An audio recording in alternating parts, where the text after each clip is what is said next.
এবার স্বপ্ন পূরণ হলো পুরো মুসলিম জাতির। কোরআনে বর্ণিত দুটি খাবার খেলে কখনো ক্যান্সার হবে না, প্রমাণ দিল আধুনিক বিজ্ঞান। ক্যান্সার থেকে বাঁচতে এই খাবার দুটি নিয়ে অবাক করা তথ্য দিয়েছে আধুনিক বিজ্ঞান। প্রিয় নবীর একটি হাদিসও মিথ্যে নয়। বহু গবেষণা করে বড় বড় বিধর্মী বিজ্ঞানীরা ইসলাম ধর্ম গ্রহণ করেছেন। দিন যতই যাচ্ছে পবিত্র কোরআনের সত্যতা প্রকাশ করছে আধুনিক বিজ্ঞান সভ্যতা। কোরআনের এমন চিকিৎসা বিজ্ঞানের কথা উল্লেখ দেখে চোখ কপালে উঠেছে বিধর্মী স্বাস্থ্য বিশেষজ্ঞদের। প্রিয় দর্শক, আপনাদের কাছে একটি প্রশ্ন, আপনি কি কোরআনের পক্ষে নাকি বিজ্ঞানের পক্ষে? অবশ্যই কমেন্ট করে জানাবেন। ভিডিওটি সম্পূর্ণ দেখবেন এবং কোরআনের সত্যতা শেয়ার করে দিবেন সকলের মাঝে। কোরআনে বর্ণিত এই দুইটি খাবার যদি মানুষ খেতে পারে তার কোনোদিন ক্যান্সার হবে না। এর আগেও ফ্রান্সের একদল সায়েন্টিস্ট বড়ই পাতা দিয়ে মৃত মুসলিম মানুষদেরকে গোসল করানো হয় তারও প্রমাণ করেছে। হযরত মুহাম্মদ সাল্লাল্লাহু আলাইহি ওয়াসাল্লাম বলেছেন, দুইটি খাবার যদি আমার উম্মতেরা প্রতিনিয়ত খায় এবং তার যত জটিল রোগী হোক না কেন সেখান থেকে আল্লাহ তাআলা তাকে হেফাজত করবে। বিশ্বনবীর হাদিস সুনানে ইবনে মাজাহ 3448 নম্বর হাদিসে বলা হয়েছে, কোন ব্যক্তি যদি প্রতিনিয়ত কালোজিরা খায়, ক্যান্সার তো পরের কথা,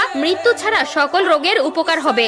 যে ব্যক্তির খাদ্য তালিকায় কালোজিরা থাকবে তার শরীরে সকল ধরনের জটিল রোগ, কঠিন রোগের সেলগুলো ধ্বংস হয়ে যাবে। শুধু তাই নয়, হাদিসের এই কথার সাথে আধুনিক বিজ্ঞান সত্যতার প্রমাণ উল্লেখ করেছে। আধুনিক বিজ্ঞান বলেছে, একজন মানুষ যদি প্রতিনিয়ত কালোজিরা খেতে পারে তার শরীরে রোগ প্রতিরোধ ক্ষমতা বৃদ্ধি করবে এবং জীবাণু সৃষ্টিকারী কোষগুলো ধ্বংস হয়ে যাবে। 2 নম্বর খাবারটি হলো মধু। এই মধু সম্পর্কে শুনলে আপনারা আশ্চর্য হয়ে যাবেন। 1 কেজি মধু তৈরি করতে 20 লক্ষ ফুলে একটি মৌমাছি ভ্রমণ করে। সুবহানাল্লাহ। আমরা অনেক সময় মনে করি মৌমাছি ফুলে গিয়ে মধু খায়। মূলত আধুনিক বিজ্ঞান বলছে, একটি মৌমাছি ফুলের উপর বসে ফুলের পানি শোষণ করে এবং সেটি যখন তার পাকস্থলীতে যায় সেটি মধু হয়ে বের হয়। আল্লাহর সৃষ্টির অন্যতম এক উদাহরণ হলো এই মৌমাছি। কোনো ব্যক্তি যদি প্রতিদিন কমপক্ষে 2 চামচ মধু খেতে পারে সে অনেক রোগ থেকেই হেফাজত থাকতে পারবে। আধুনিক বিজ্ঞান বলেছে, মধু খেলে মানুষের শরীর স্ট্রং থাকে এবং শরীরের লাবণ্যতা ফিরে আসে। কোনো ব্যক্তি যদি 1 গ্লাস গরম পানির মধ্যে 2 চামচ মধু গুলিয়ে খেতে পারে সে অনেক উপকার পাবে। শুধু তাই নয়, মধু এবং কালোজিরা যদি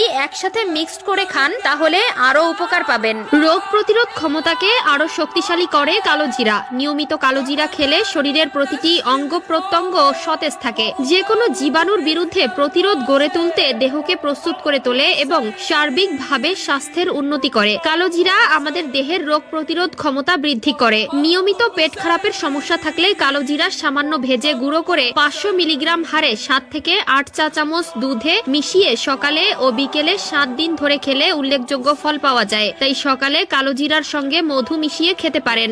কালোজিরা ও মধু ডায়াবেটিস নিয়ন্ত্রণে দারুণ ভূমিকা পালন করে। কালোজিরা ডায়াবেটিস আক্রান্ত রোগীদের রক্তের গ্লুকোজ কমিয়ে দেয়, ফলে ডায়াবেটিস নিয়ন্ত্রণে থাকে। বাতের ব্যথায় আরাম পেতে ব্যথার জায়গায় ভালো করে ধুয়ে পরিষ্কার করে কালোজিরার তেল মালিশ করুন।